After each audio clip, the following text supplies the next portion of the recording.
Buenas tardes, nosotros somos alumna del Instituto Superior de Formación Docente, Continua y Técnica Maestra María de González. Estamos cursando el segundo año en el profesorado de Educación Secundaria en Biología. Este trabajo que vamos a presentar está destinado a la unidad curricular de Enseñar y Aprender con TIC a cargo de la profesora Giselle Almirón. Seguidamente, nosotros para la realización de este trabajo seleccionamos 5 temas prioritarios del espacio curricular de diversidad vegetal y así con esos temas poder realizar un video creativo donde la profesora nos brindó diferentes materiales de lectura digitales de las cuales nosotros teníamos que realizar diversas consignas como reconocer en nuestro entorno las plantas, sus características, las hojas, etc. El tema que vamos a abordar es de la planta.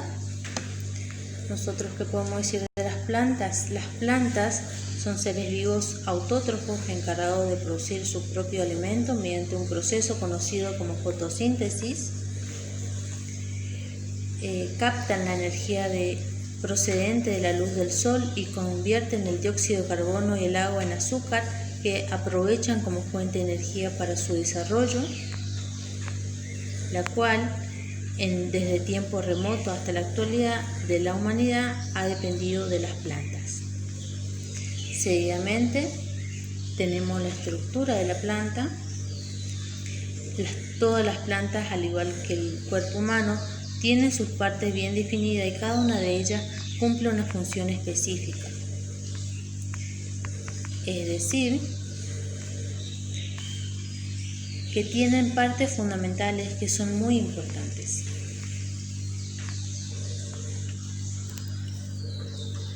Primeramente tenemos la raíz, que es el órgano generalmente subterráneo, especializado en él. La fijación de la planta al sustrato, la absorción de agua y sustancias disueltas, el transporte de agua y solutos a la parte aérea de la planta, es también el lugar de almacenamiento. La raíz produce hormonas y otras sustancias que regulan el desarrollo de la estructura vegetal. La raíz está presente en casi todos los vegetales vasculares, excepto en los helechos, que son plantas sin flores que presentan rizoides. Los modelos de crecimiento radical. Existen 2 modelos diferentes de crecimiento radical. El sistema radical azonomorfo primario. La raíz primaria se produce por alargamiento y ramificación.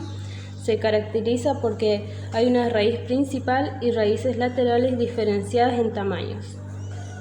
El sistema radical fasciculado o fibras, la radícula o raíz embrionaria, se muere pronto y surgen numerosas raíces desde la parte inferior del tallo.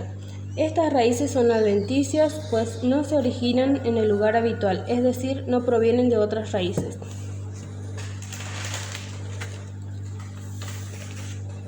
Tipos de raíces. Tenemos las raíces adventicias. Estas no se originan de la radícula del embrión, sino que en cualquier otro lugar de la planta, como por ejemplo del tallo. Las raíces aéreas son de vegetales que crecen encima de otros para obtener sostén, pero que producen su propio alimento. Las raíces tabulares o contrafuertes. Estas raíces son acampanadas y se extienden desde el tronco del árbol, contribuyendo a estabilizar el vegetal. Las raíces contráctiles se encogen literalmente para introducir el vegetal más profundamente en el suelo.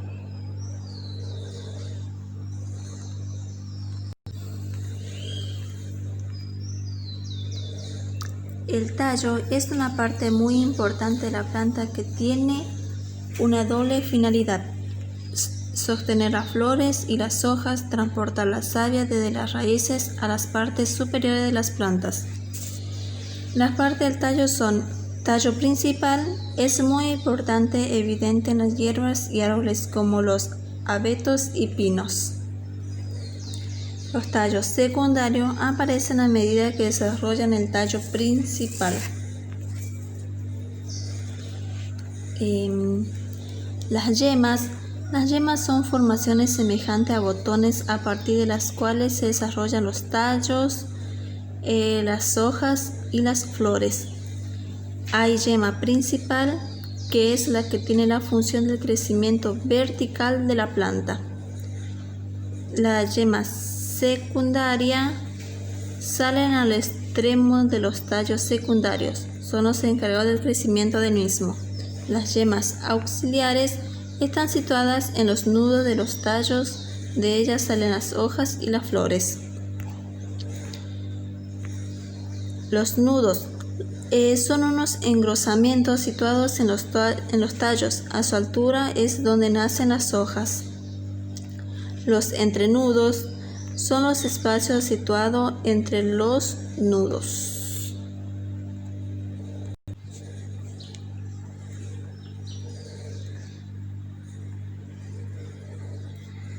La hoja. Las hojas son órganos vegetativos generalmente aplanados, situados lateralmente sobre el tallo, encargados de la fotosíntesis. La morfología y anatomía de los tallos y hojas están estrechamente relacionados. Un órgano no puede existir sin el otro, y en conjunto constituyen el vástago.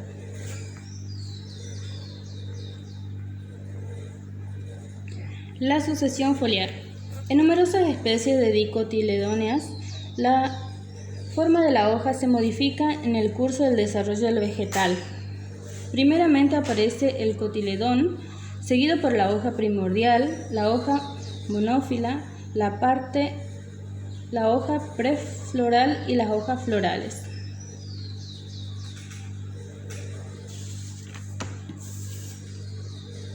Las hojas vegetativas o monófilos aparecen después de las hojas primordiales y son aquellas que se forman durante toda la vida de la planta. Son morfológicamente más complejas y únicas en cada especie.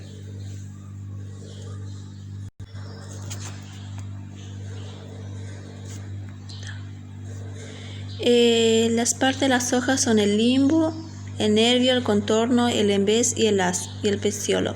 El limbo es la parte ancha de la hoja.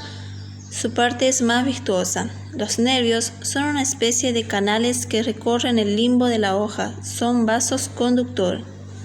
El contorno constituye el extremo del limbo. El embés es la parte opuesta al haz, su color es más claro. El haz es la parte superior, tiene un color verde brillante. El peciolo es la parte de la hoja que une al limbo a la rama. Las hojas se dividen en dos partes. Están las monocotiledóneas y las dicotiledóneas. Las hojas monocotiledóneas se trata de una de las dos clases de plantas con flores. Son casi siempre herbáceas. A ellos pertenecen plantas muy conocidas como lirios, azucenas, orquídeas y palmeras, y diversos caracteres florales y vegetales que diferencian de las dicotiledóneas.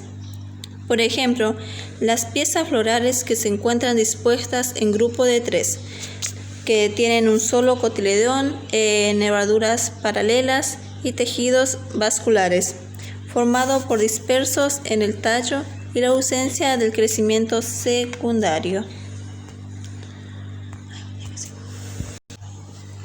Las hojas dicotiledóneas son aquellas que tienen dos cotiledones, es decir, que son hojas que tienen dos hojas embrionarias. Sus partes son limbo o lámina, donde existen dos partes, una adaxial, que es la parte superior, y la abaxial, que es la parte inferior.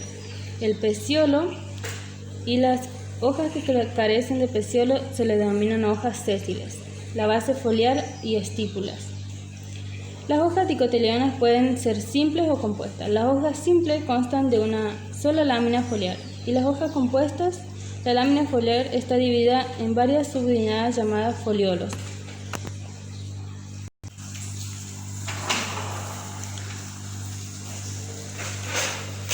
Las flores. Las flores son un conjunto de tejido reproductivo y estéril, agrupada y apretados verticilos que poseen muy cortos entrenudos. También podemos decir que la flor es un eje o tallo de crecimiento definido con entretenudos muy cortos en el que se insertan hojas modificadas, los antófilos u hojas florales. Desde el exterior hacia el interior de una flor completa se distinguen los siguientes verticilos. El estigma, que está diseñado y preparado para retener y hacer que germinen los granos del polen. El gineceo, que es la parte femenina de la flor formado por el ovario, óvulos, el estilo y el estigma. La corola, que está formado por los pétalos, hoja de destino y colores llamativos. El cádiz, que está formado por pequeñas hojas verdes llamadas sépalos embrionarios y los óvulos que una vez germinados se convierten en semillas. Receptáculos floral, que es la parte axial de la flor que forma el cadix y sirve de asiento protector a los diversos verticilos y órganos. Los óvulos, que es la célula reproductiva de la planta. Y por último tenemos el androceo, que es la parte masculina de la flor formado por uno o varios estambres. Seguidamente tenemos la disposición de las piezas florales. Las piezas se disponen sobre el eje de dos maneras. Primeramente tenemos la disposición espiralada. Las piezas se insertan a diferente nivel describiendo una espiral. Seguidamente tenemos la disposición verticilada. Las piezas se disponen en verticilos, o sea que en cada nudo se insertan varias.